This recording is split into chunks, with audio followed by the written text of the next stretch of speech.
Thank you very much, Dr. Sajita Bashir, for a kind introduction, and thank you for the VMFT for hosting this event. And also sincere warm thanks to allowing us the access to the field. I'm a principal investigator for a climate change pedagogy research project in the University of 𝐿𝑺𝒏𝒊𝒐𝒓, and we've been collaborating with Dr. Anu Choi from the Tata Institute of Social Sciences, and I have also here our research assistants on the first row, Anna and Abita, who's been helping with the data collection. So without this support, the research wouldn't be possible.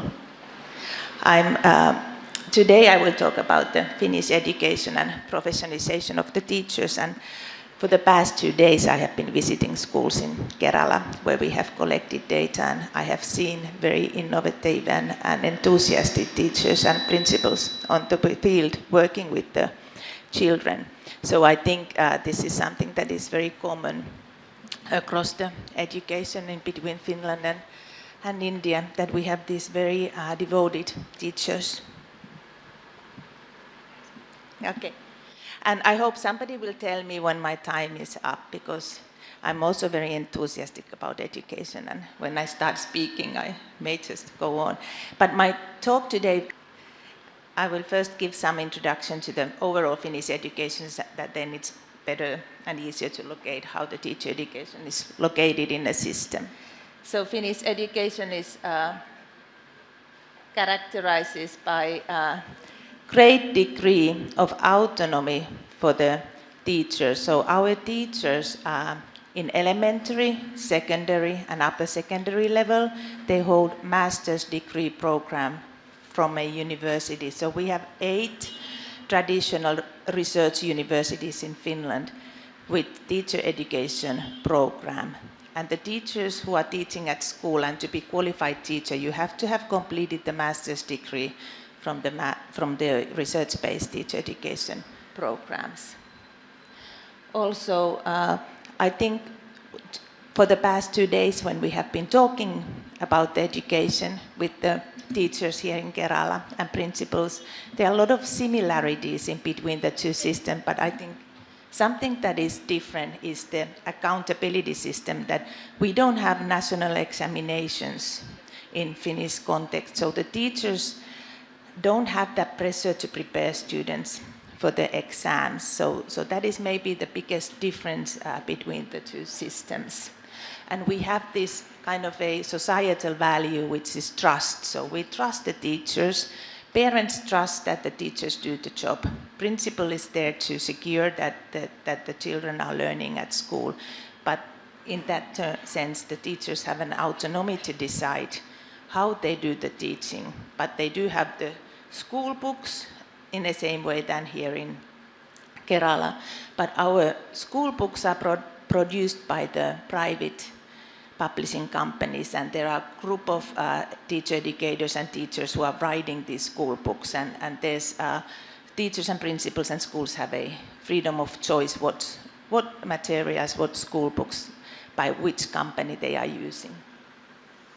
And then also there's some research about the sense of purpose, that we have this strong foundation for teachers' pedagogical thinking, which is kind of bringing in this value of what is the purpose of education, why we are at school and why we study and why the education is important, which is incorporated into the pedagogy in the classroom, so that there's some kind of a link to the children's experiences at school and in their life overall.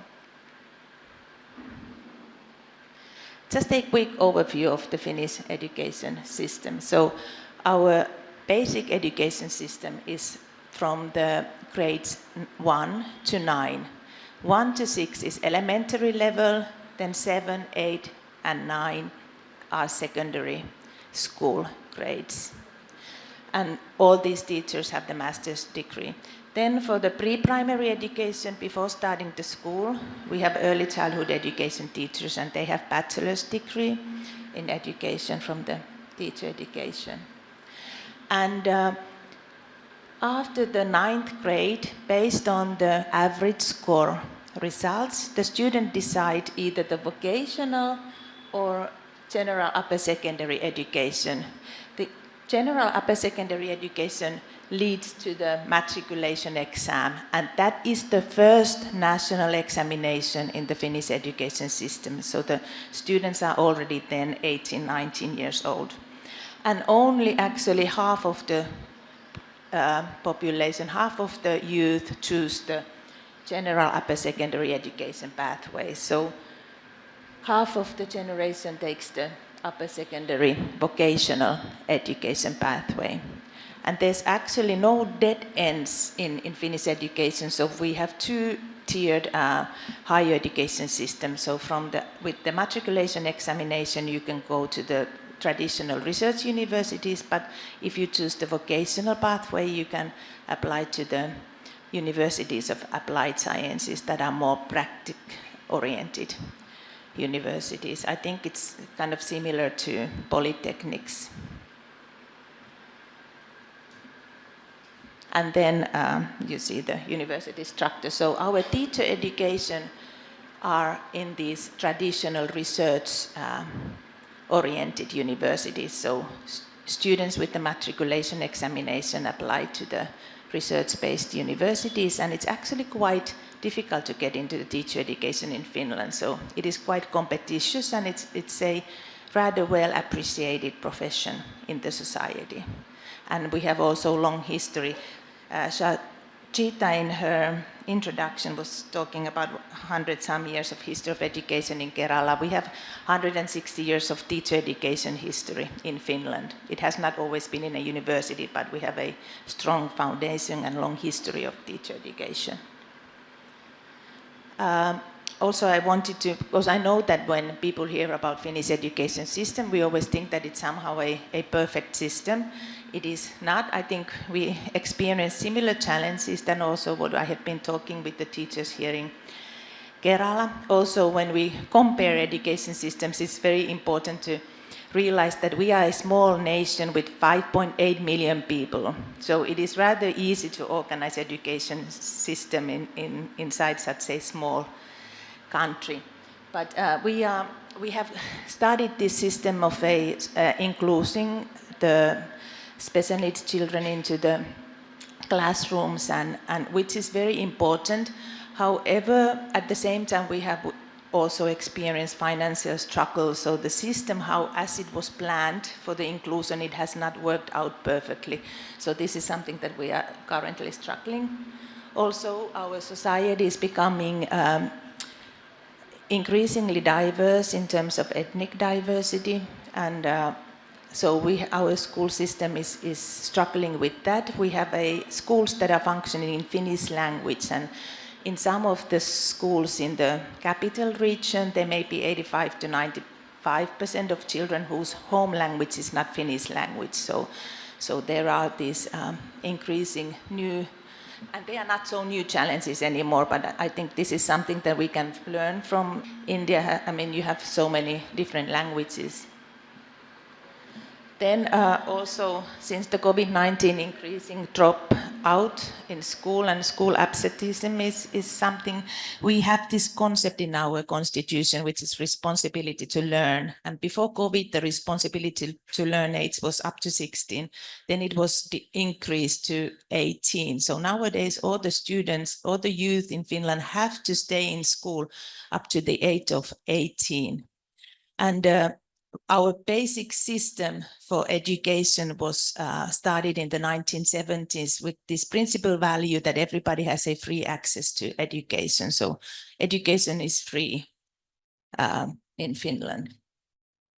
And then something that the mobile devices has brought is this decrease in interest towards reading. We have always had a very high literacy rates, and that goes back to the history already to the 1500s.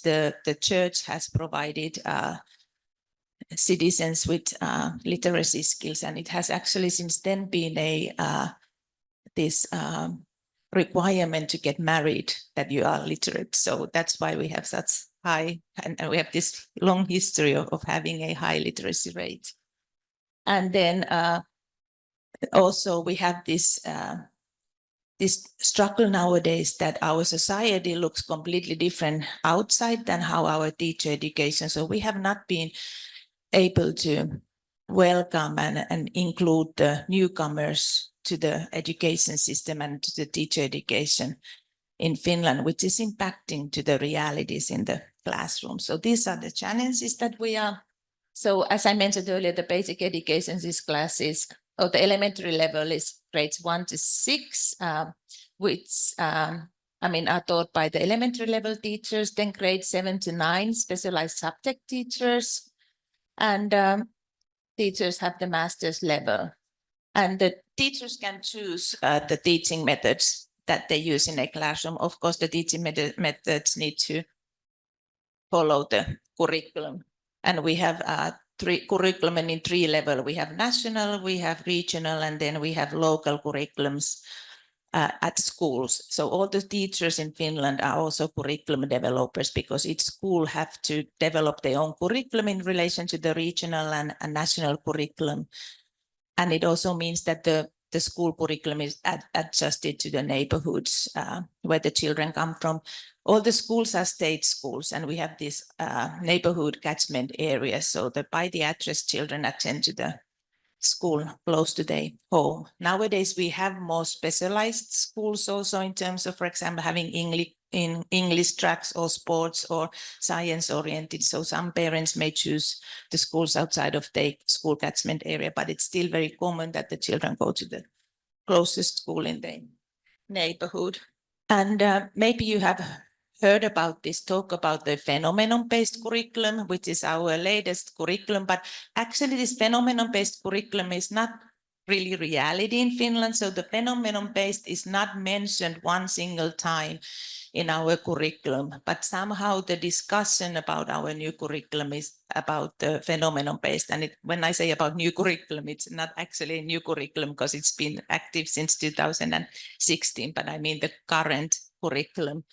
So National Board of Education determines the curriculum, but it has also a big education community around it. And our latest, this current curriculum, also when it was developed, it was open for the public to comment before it was finalized. And our national curriculum provides the core content for the different subjects. Also, the principles for pupils' assessment, special needs education, pupil welfare, and educational guidance. So our curriculum, the national curriculum, is quite normative, and it also states for example, the support structure. So we have this 3-tiered special education support that the schools need to provide for those children who are identified with their need. And then the schools, they write their own curriculum based on the regional and national curriculum. So about this new, not new, I tend to say new, although it's not new, I should say current, the current curriculum. What is new about it is about these transversal competencies. So there's this idea that these transversal competencies should be incorporated into all subjects. And those transferable competencies are thinking and learning to learn, cultural literacy, communication and expression, managing daily life, taking care of oneself and others, multiliteracy, ICT skills, entrepreneurial and work-life skills, participation, and building sustainable future. So then going to the teacher education. So we have this research-based teacher education. And it means that when the teachers graduate, first they all have completed a master's thesis. So they have actually done a research using either qualitative or quantitative research methods. But it doesn't only mean that they do this thesis, but it actually means that the program is structured so that the teachers constantly, they observe, they analyze, they have discussions, so they gain these skills that when they go to the classroom, they are able to evaluate their own work, and in that sense, like have also some kind of a responsibility and initiative to do continuous professional development. So when we talk about professional development, we talk about continuous professional development. We don't have this idea that you get the teacher's degree and then you're ready teacher and you will be qualified for the rest of your life. But in a sense, the idea behind this research-based teacher education is that the teachers would actually have these skills to evaluate their own work in the classroom. But nowadays, we also have this criticism towards this system that there's a conversation that should there be more structured teachers' professional development, because we don't really have a structured system. There's only 3 days per year that the teachers are required to attend to the teachers' professional development, and the teachers can also choose. But actually then I have been part of a study where we also interviewed the teachers actually like this system because some of the, for example, elementary school teachers, they continue their studies as a subject teacher. So this is that they have the freedom to choose. So there are a lot of teachers who are very enthusiastic about learning and keeping up the professional development, but then there are teachers who have kind of less motivation. So then this system doesn't feed into that. And as I mentioned, we have this 160 years of teacher education history. It started with Uno Syngnaus and in Jyväskylä, where our university is located at. And it was already then education for both men and women. And also based on that, this Uno Syngnaus created this idea of teaching as a calling, and that it is really, teachers are really someone who finds the profession important, and that's kind of the foundation also for the professional appreciation in the society. So then in the 1960s, this educationalist Matti Koskenniemi started to develop this system of didactically thinking teachers. So our roots are in the didactics. And then Pentti Kansanen created this concept of teachers' pedagogical thinking that is still today kind of existing in a Finnish system. So we have a strong emphasis on how we teach, how the student learn. Of course, the content knowledge is also important, and the teachers go through the courses of the subject that are taught at school, but there's a very strong emphasis on the pedagogy and what happens in a classroom and focusing on the teacher's pedagogical thinking.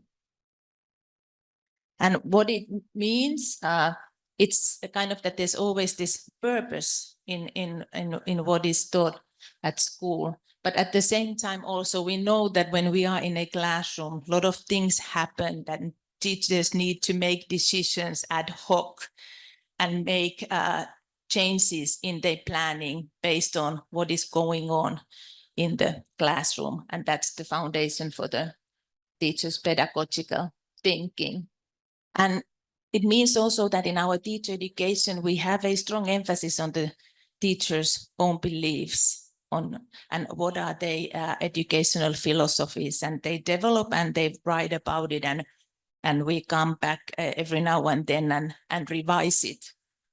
And also kind of this reality that there are a lot of conscious and unconscious decision making that take place in the classroom, and the teacher's own belief system has an impact, and we have to become aware, because there's also a lot of research that shows that the teacher's beliefs and the classroom practices don't always correlate. And I was part of a study where we interviewed teacher educators and teachers, and the teacher educators really find the value in our research-based teacher education, and that's kind of the strength of the Finnish education system, that we are trying to teach the teachers to think, not only like guide how to do the job, but really we can think of teachers as professionals or teaching as a profession. So in Finland, it's very strong emphasis on these teachers as professionals. And when we talk about preparing teachers as professionals. There's this that the teachers learn about knowledge creation, scientific and critical thinking, and then also that the teaching in the universities, which I believe that is same almost everywhere where the teacher education is in a university, that it is based on the recent research advances, and that there is this need to internalize the research-based orientation. This is also based on the research is not so successful. So, or not all the student teachers kind of internalize what does it mean, this research-based teacher education, other than doing the master's thesis. So there's also some more work to do. But there's this idea that the teachers need critical thinking, independent thinking, inquiring, and scientific literacy, and questioning the phenomena.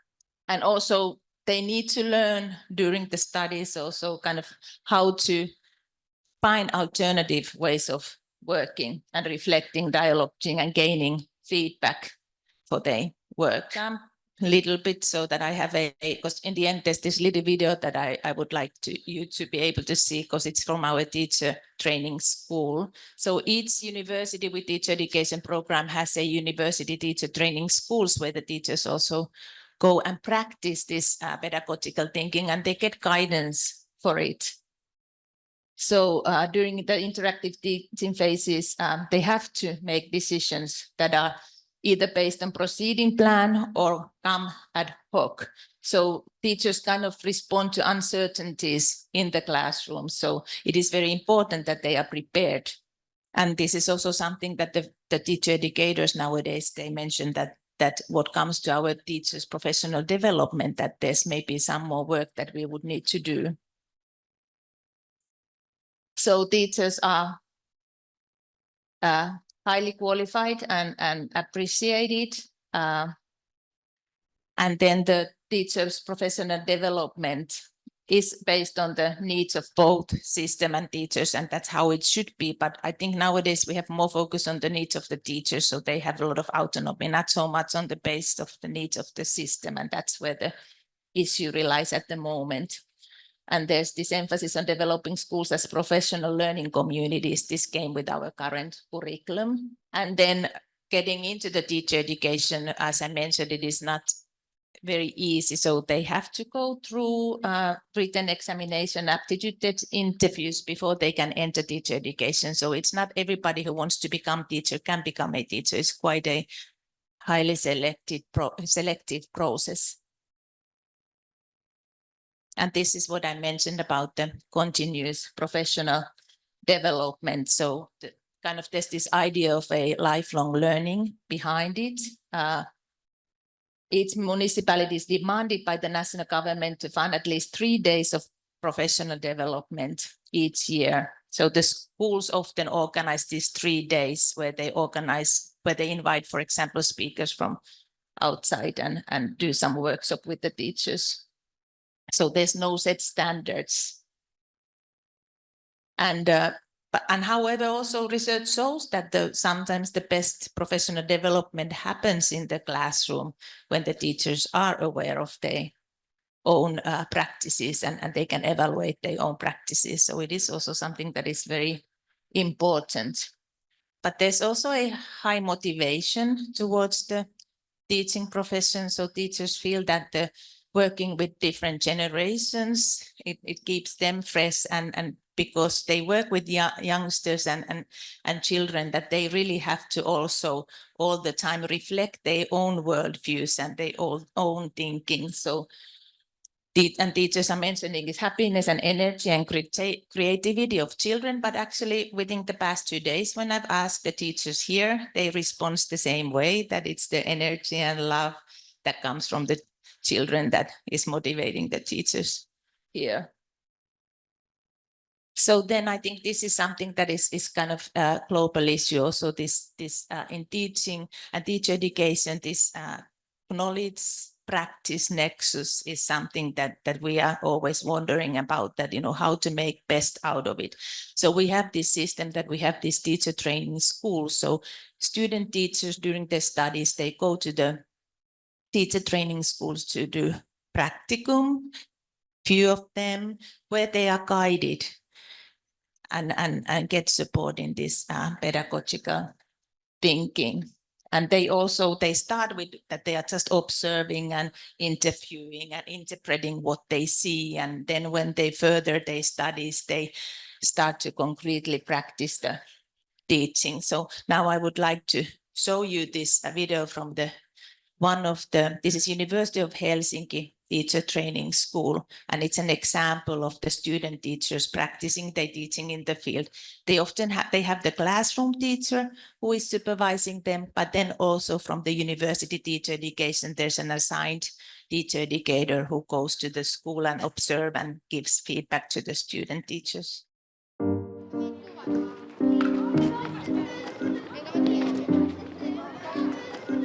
At a practice school, our task is to combine theory and practice. The main duties are teaching the children and training student teachers. It's kind of an adventure every day.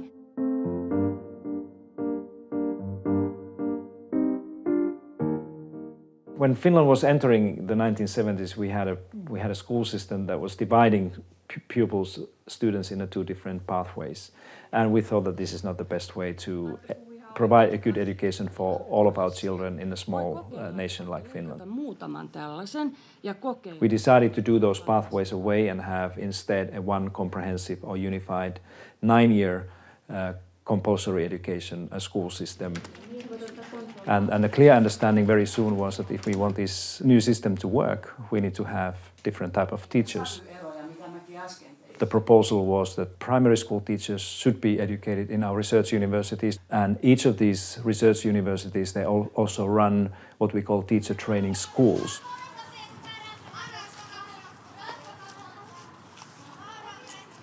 For me, a practice school is a place where I can try my skills in teaching in a safe atmosphere, and I can trust that no one is judging me or anything. And I think this is a really safe environment to try your teaching, because I haven't really done any work with like 8-year-old kids before.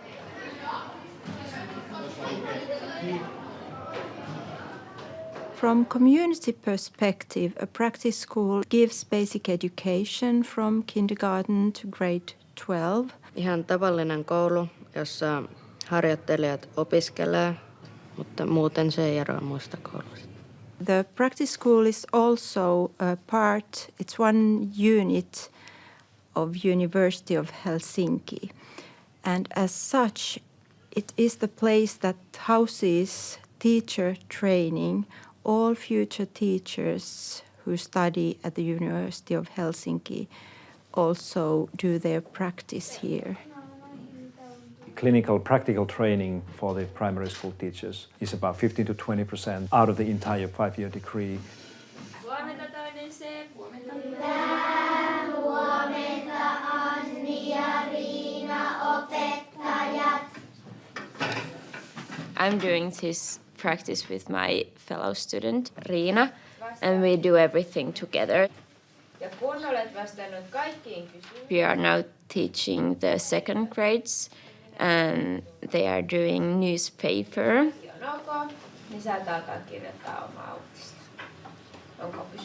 There is a pair of students and a supervising teacher.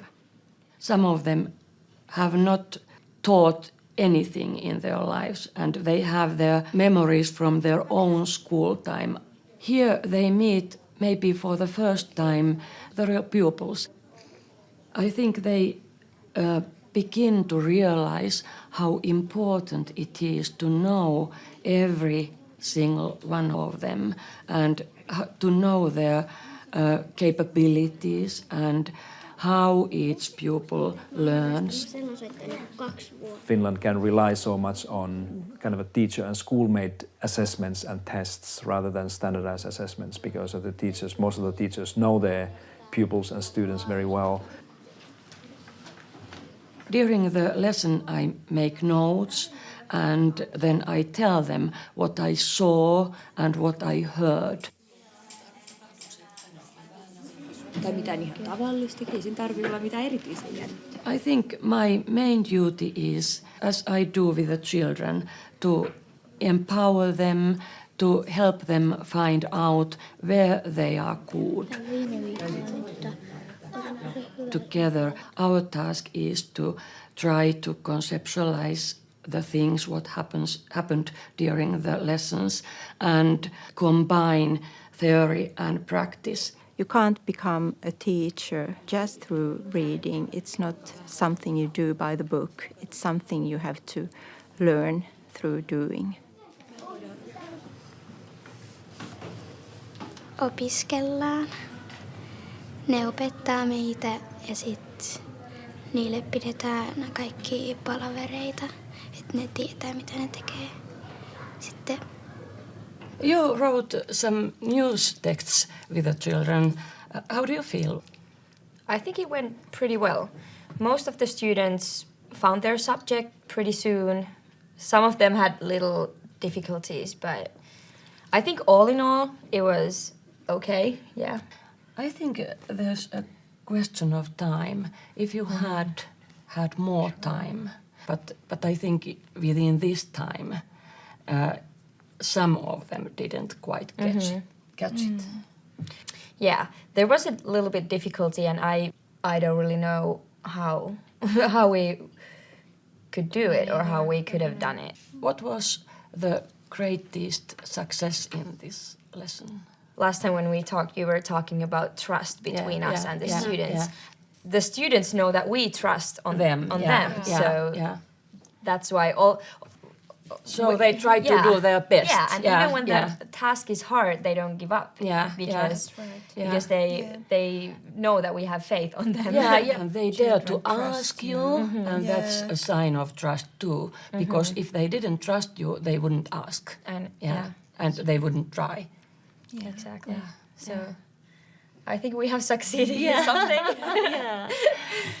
One of the most important features is the collaboration between the university researchers, people like me, the teachers who supervise the students here, plus the students. It's this multi-professional collaboration that is in the heart of the practice.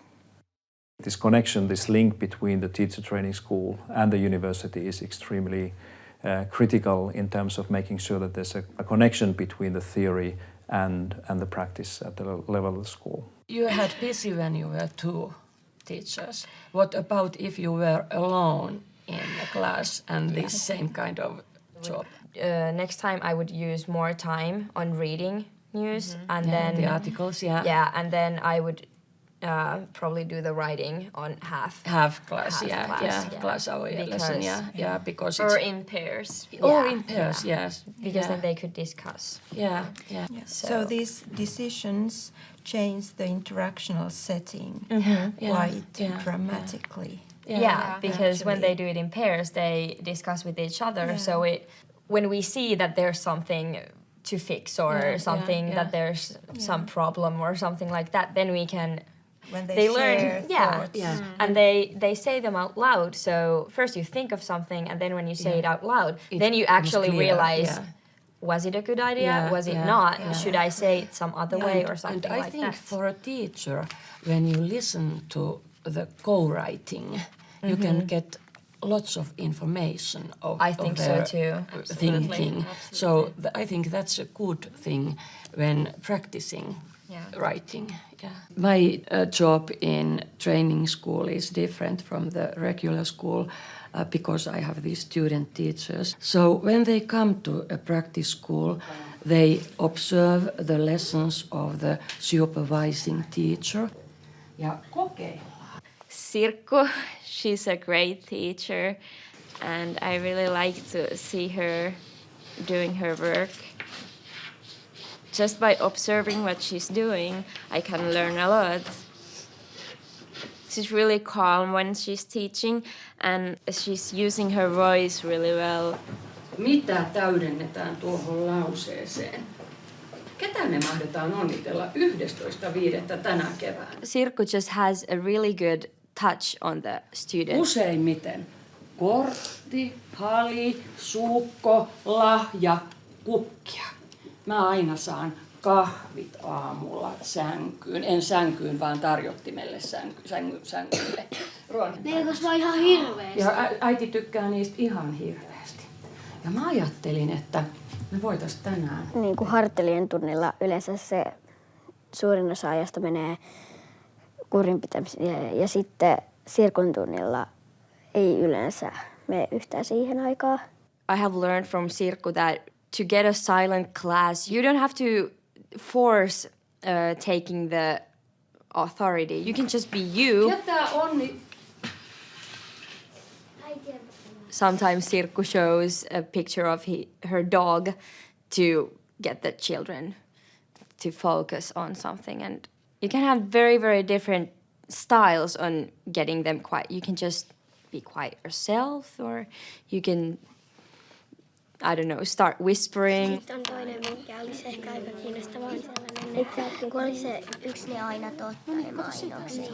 Our main duty is to give education to the pupils, and then our second very important duty is to train the student teachers. And then we take part in the newest research. In the Finnish system, the degree that leads to teaching is a research-based master's degree. This research aspect comes in a day one when the students start to kind of explore their own understanding of what it is to be a teacher and what the learning means, and how teaching and learning are related to one another. The further you go in your studies in Finland, the deeper you go also in terms of the theory and research in the end of the day.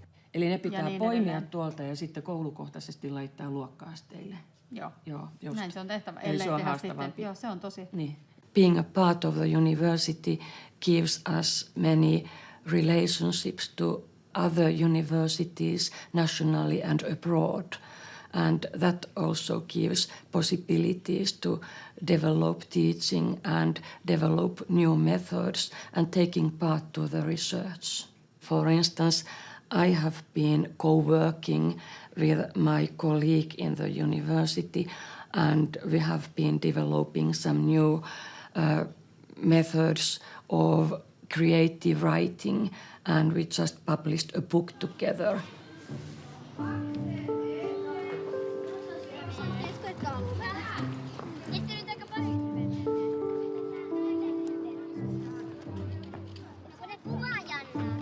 Having this practice school is very, very important. I'm now more confident with my teaching. I can challenge my own pedagogical thinking, what is possible. It's so refreshing to plan with the students and have the new ideas from them. You learn every day from them. In Finland, vast majority of those who are accepted to teacher training programs, they will stay until the end of their careers. It's been so great day that I don't even know how to reflect it, because it's just been so exciting, and so it's really meaningful place to me to have my first teaching experience. There was also this trust mentioned, in which I was mentioning in the beginning of the study. Also this international collaboration, Unequal, who established the teacher education in Finland 160 years, sent the teachers abroad to learn from others. I think this is something that we have a bit lost in Finland, and also in the Western world. We think that we know everything, but we definitely don't. So I hope that the collaboration also with Kerala and Kerala teachers, and with Dr. Anu Choi, and with VMFT and 𝒍𝒐𝒕𝒊𝒏𝒂𝒃𝒍𝒆 continues. I thank you for your attention and